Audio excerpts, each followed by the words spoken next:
What have we here? 'Tis not unlike a Hunnish alchemical furnace in design.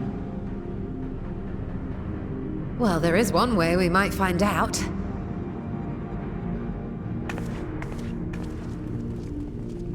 Stop! You mustn't touch it.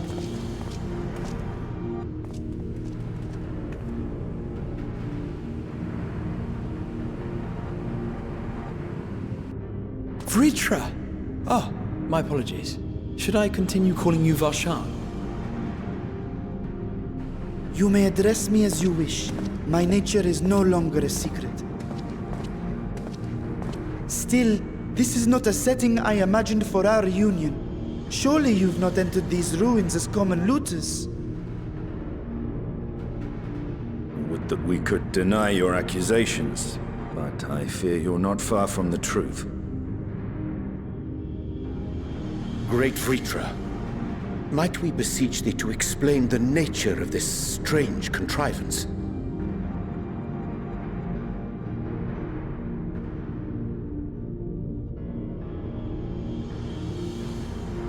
It was crafted by our alchemists at my behest, for the purpose of sealing something away.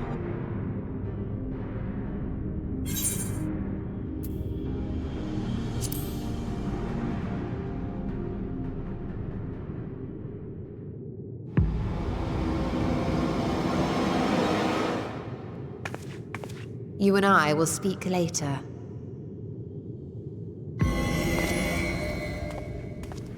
Not the time for frivolity, my friend. Not the time. This something of which thou speakest, might it be some manner of threat?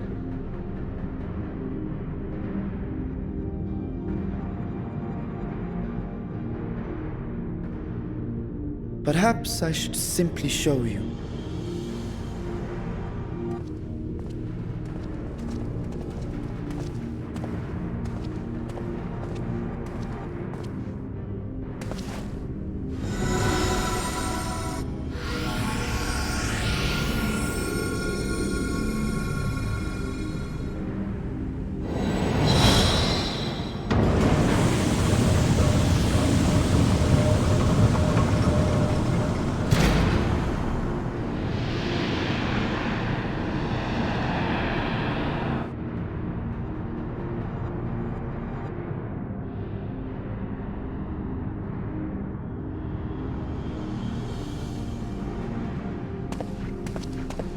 I have lifted the seal, if only for the moment, by an authority only I possess. A planar fissure? No, my friend. Small though it may be, this is a functioning gate into the void.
I must admit, I am deathly curious to know how a void gate came to be hidden in the depths of these ruins.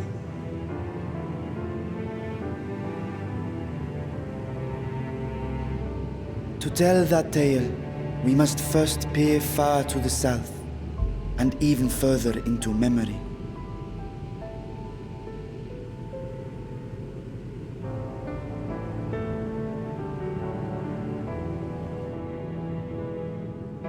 An age 5 millennia passed when the Allagan Empire sent an invading force to the shores of Merasidia. The southern people rallied around the commanding figures of Bahamut and Tiamat and fought fiercely to repel the would-be conquerors. With Bahamut's defeat, however, the tide turned against them. Desperate to seize any advantage, the Mercidians resorted to summoning primal entities. In response, Emperor Zande forged a covenant with the Cloud of Darkness, sovereign among the all-devouring denizens of the Void. Thus bolstered by icons on one side and Voidsent on the other, the two armies clashed in a battle of unspeakable carnage. So much death, so much loss.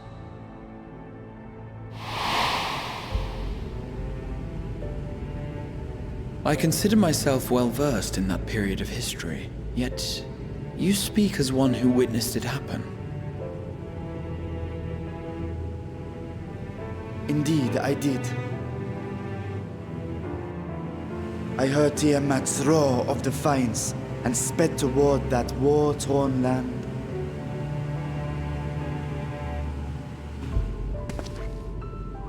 Along with my sibling, Ashdaya.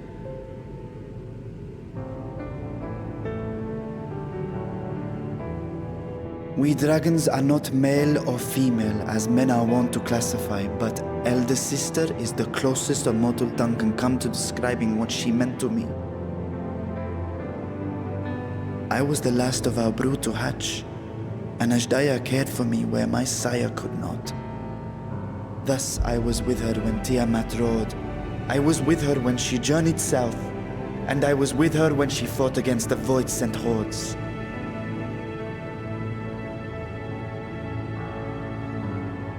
Yet no matter how many of their vile fiends we cast down, more rose from the abyss to take their place. Faced with an unwinnable war of attrition, Ashdaya risked her all on a final gamble.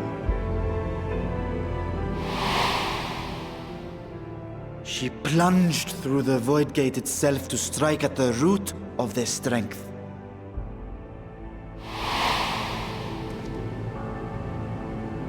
I tried to follow in her wake, determined to lend what aid I could.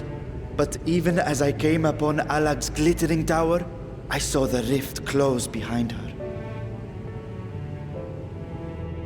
And Ashdaya has been lost to us ever since. I find I must retract my earlier claim of historical knowledge. Nowhere in the Crystal Tower's archives did I see mention of such noble sacrifice. That does not surprise me. To Allagan eyes, it must have seemed as if a lone dragon, driven to madness, simply dove through the gate and did not return. For my part, I spent long years searching for the means to reunite with Ashdaya.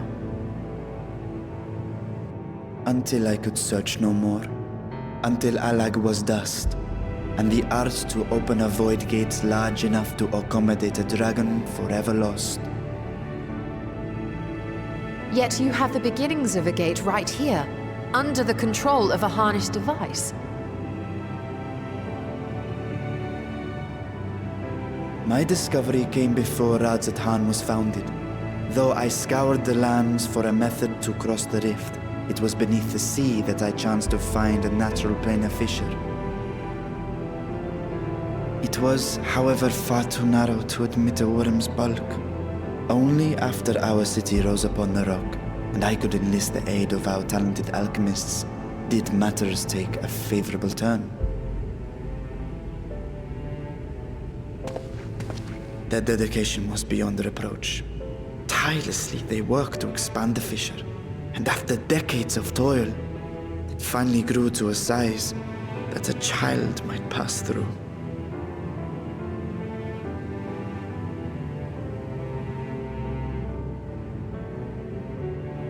Not long ago, you told us that you called out to your kin, that Azdaya's answer was silence. I suspect the conclusion to your tale is not a joyful one.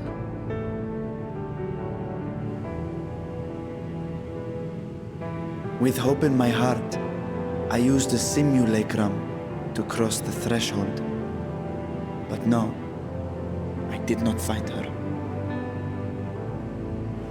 What I found was a host of Voidsent, clamoring around the opening they had sensed.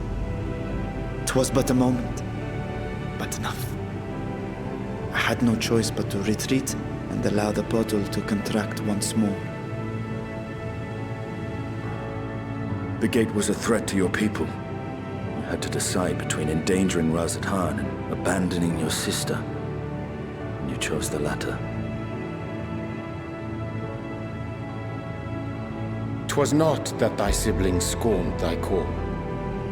'Twas that she was trapped beyond a barrier through which neither roar nor dragon may pass. Even now, in the desolate world of the 13th. I can scarce imagine your pain, yet it was wise not to linger in that place. Too long a sojourn, and even a being of your power risks being warped into a creature of the void. You've seen this phenomenon before, when we stepped into the darkness.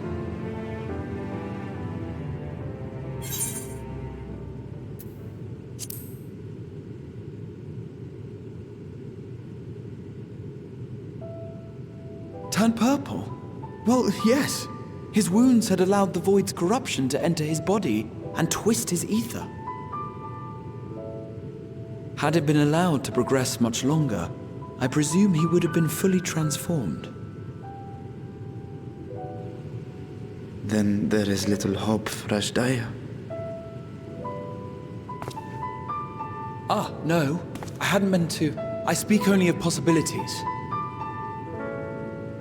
The scales of the first brood are extraordinarily resistant to ethereal fluctuations. They are the protective talisman's core components after all, and even the corruption I described would struggle to overcome. Of course. With the warding scale in one's possession, one could conceivably survive a stay in the 13th without being warped by its energies.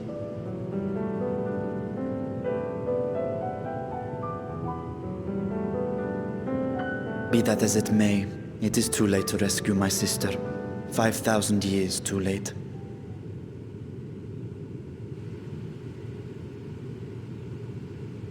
And now countless others look to me for guidance and protection.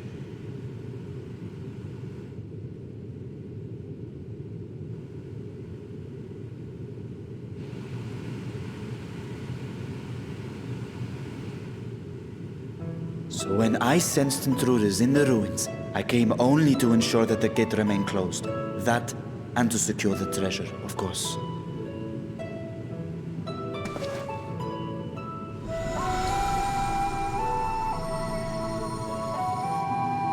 I wish only to forget the rest.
I thank you for your attendance.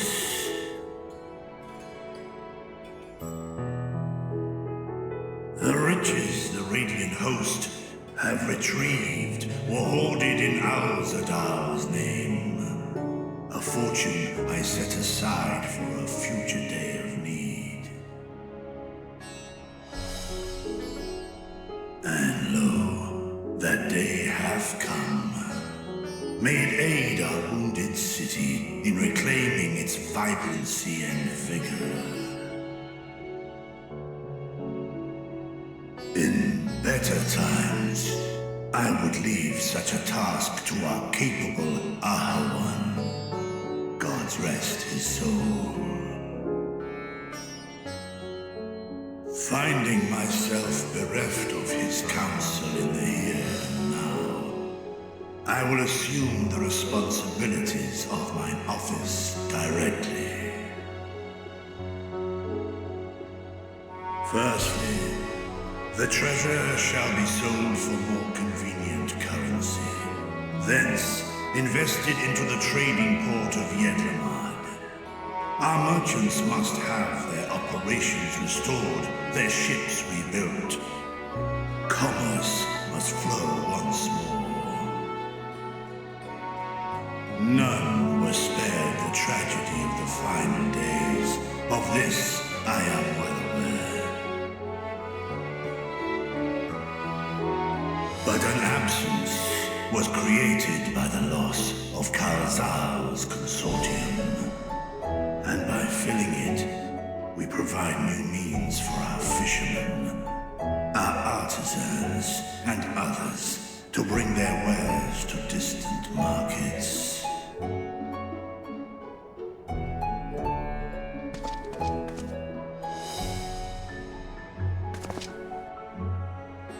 And what of the children who were left without family to care for them? That is a concern which weigheth heavily upon my mind. The simple gift of coin will soon be exhausted, leaving these young souls adrift on the fringes of our society. Nay, a proper solution is needed, one which doth guarantee their welfare for years to come. Thou hast surely seen how other nations rise to meet this challenge, adventurer. What dost thou deem the wisest course?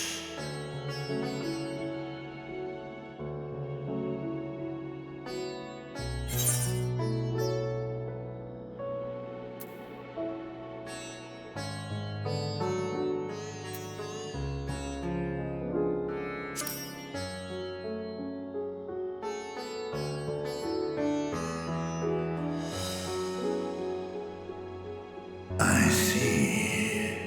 We create a reliable source of revenue. Let us put this idea into practice. A contract shall be written, requiring all who receive of Alzaadal's treasure to commit a portion of their future earnings towards the running of an orphanage.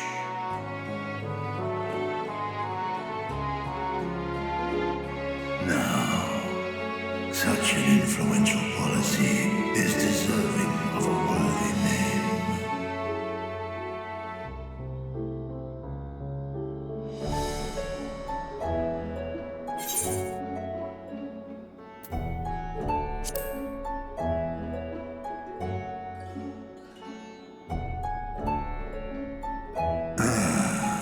A fitting candidate. Alzaadal should be remembered, not as the blasphemy which terrorized Thavne, but as a hard-working and generous man who brought much wealth to our shores. Do any among you object to this proposition? Many here lost loved ones to the beasts. In that time of strife, any one of us could have broken. Any one of us may have been taken by despair. When I think of Alzaadal, I feel no hatred. Only a stinging regret that we could not save him as well. Isn't that right, men?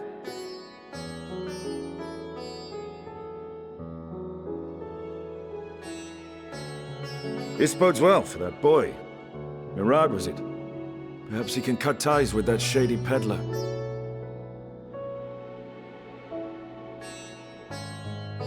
Then let it be done.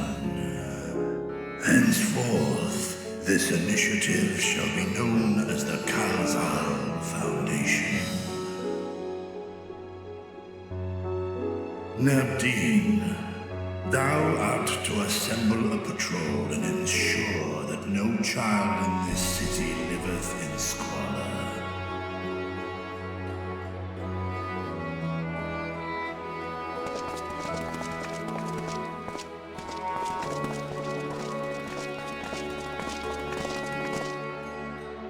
Clerks, see to the management of our funds and make haste. Our citizens must not suffer a day more than is necessary.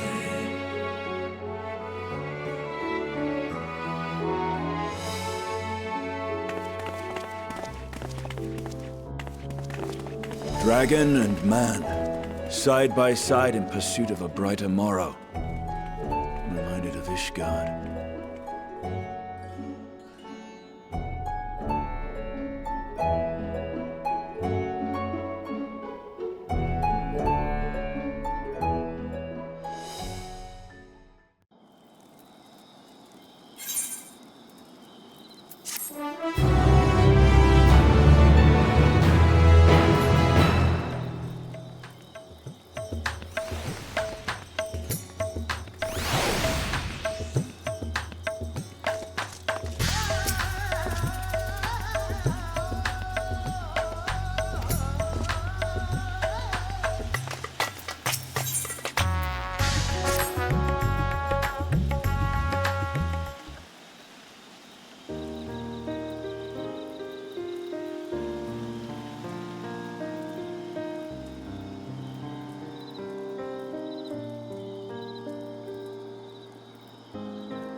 Right, here we all are.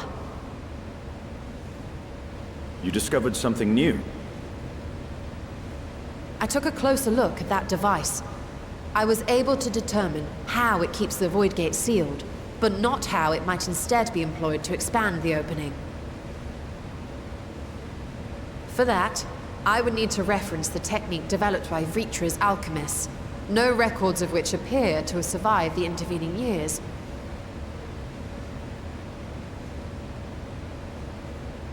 We know this, so why have you sent for us?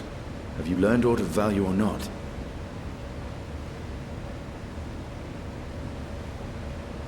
Patience, good sir. One must introduce the subject before launching into specifics.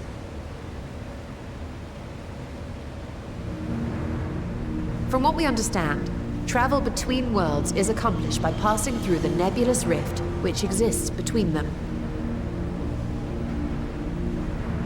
Picture, if you will, the moment you were called to the first.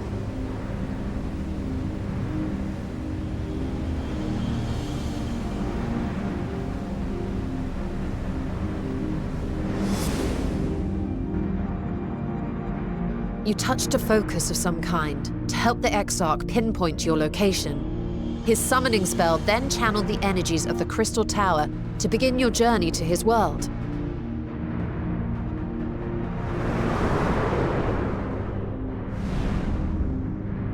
The magics tore a hole in the walls separating source and shard, and cast you into the intervening nothingness. In that place, the laws of nature hold no sway.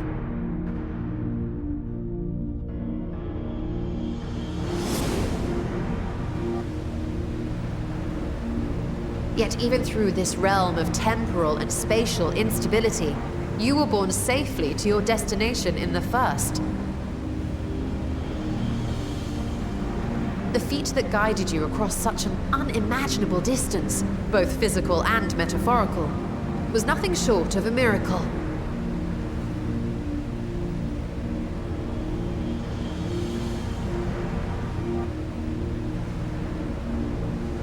Then what of the many Voidsent found in the source? Who guides them here, and how? An excellent question.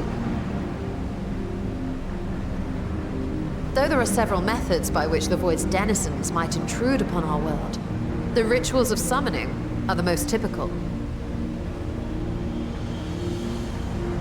For example, let us consider the Gargoyle, a creature of middling power.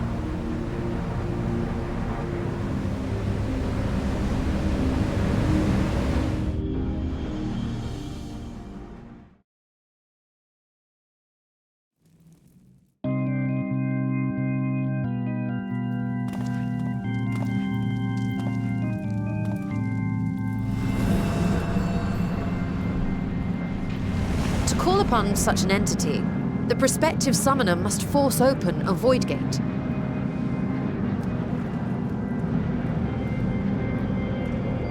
The portal lasts but a moment and is relatively small, allowing only an imp or other lesser being to squeeze through with their physical body intact.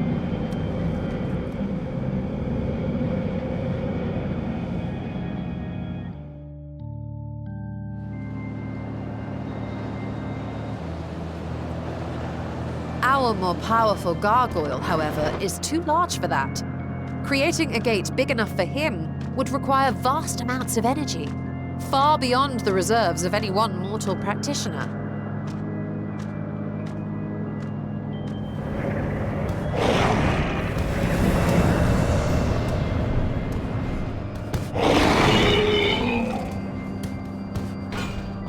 Instead, 'tis far more common to bring over only the entity's soul. We had a taste of that ourselves when a certain Exarch dragged us to the first.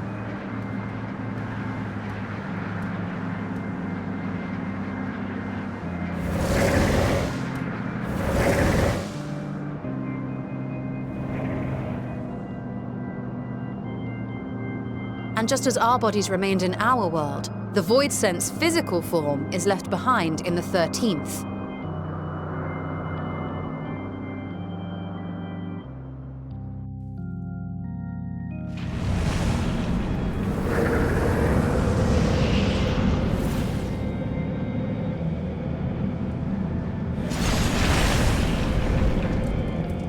Once at its destination, the summoned soul is granted a temporary shell to inhabit.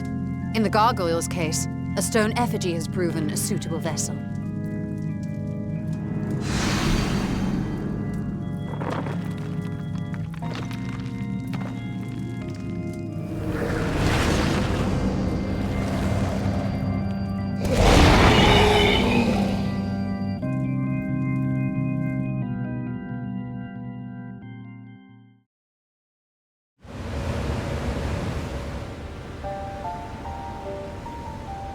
Wait. You said that Voidsent must be called here deliberately by someone in the source, reeled in like a fisherman with his catch. Exactly. For a being to navigate the chaos of the rift, with or without form, there must needs be a guiding agent on the other side.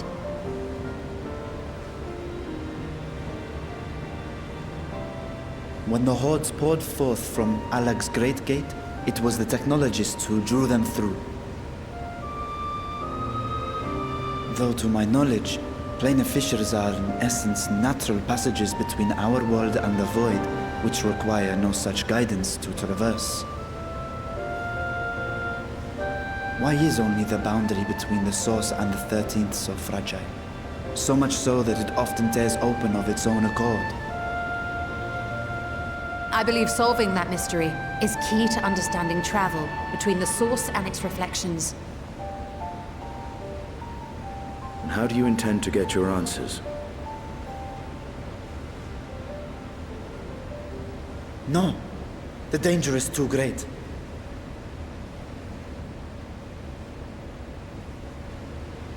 Perhaps. But what some call danger, others think of as adventure.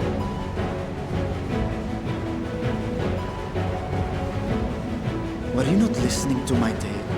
Never mind that the means to expand the gate has been lost to the ages. Even could you force the portal wide enough, you would be greeted by an army of murderous horrors the very instant you step through.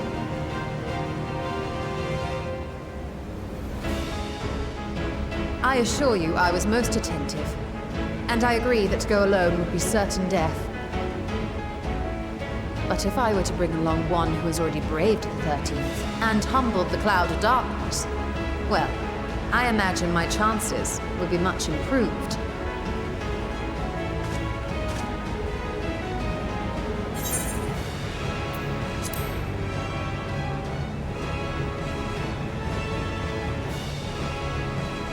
I had a feeling you might say that.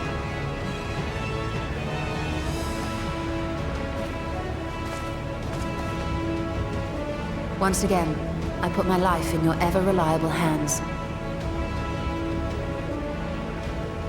That said, as much as I would like to march straight back to the Void Gate, there is the small matter of being unable to open it without the Satrap's personal authority.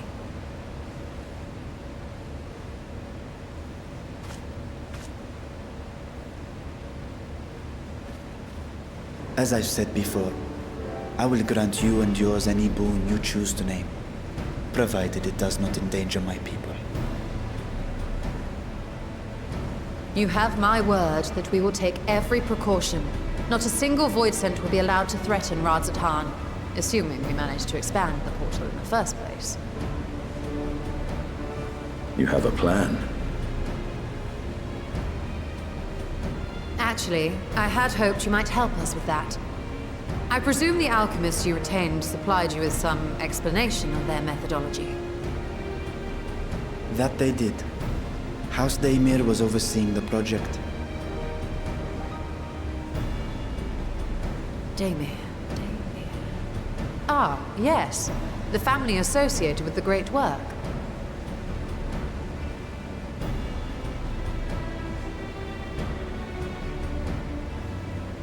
I did not fully comprehend the theory, but their research began with a Voidsent which had slipped through the fissure. After a thorough examination, they created an arcane simulacrum possessed of similar qualities. A man-made Voidsent, if you will. It was apparently indispensable in their efforts to enlarge the gate. A man-made Voidsent?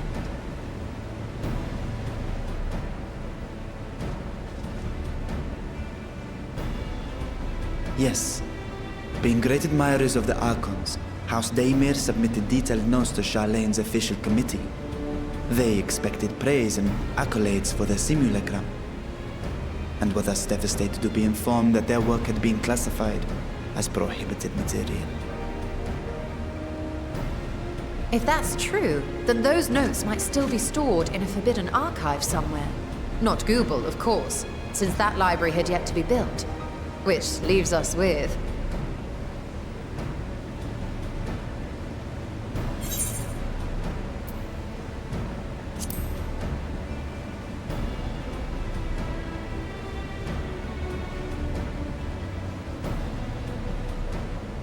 Indeed. Numenon's restricted stacks may very well hold a copy. In which case, I say we head directly to Charleon.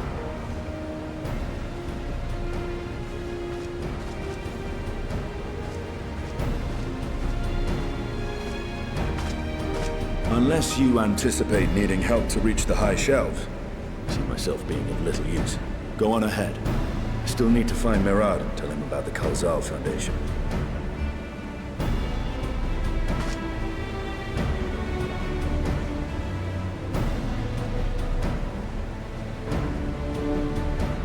Let us be on our way as well.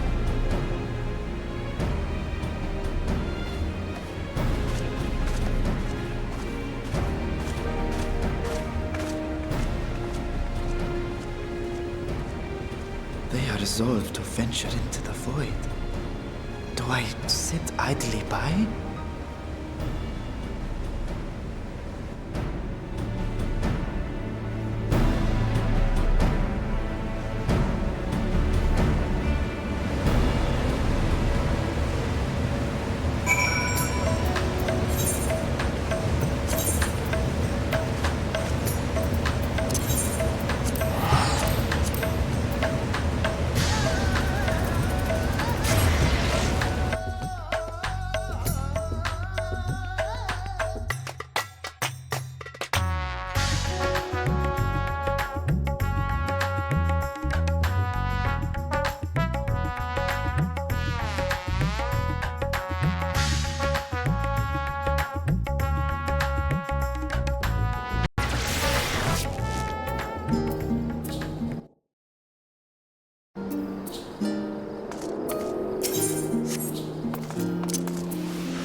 If House Damir's notes are to be found anywhere, it will be here. Let us begin.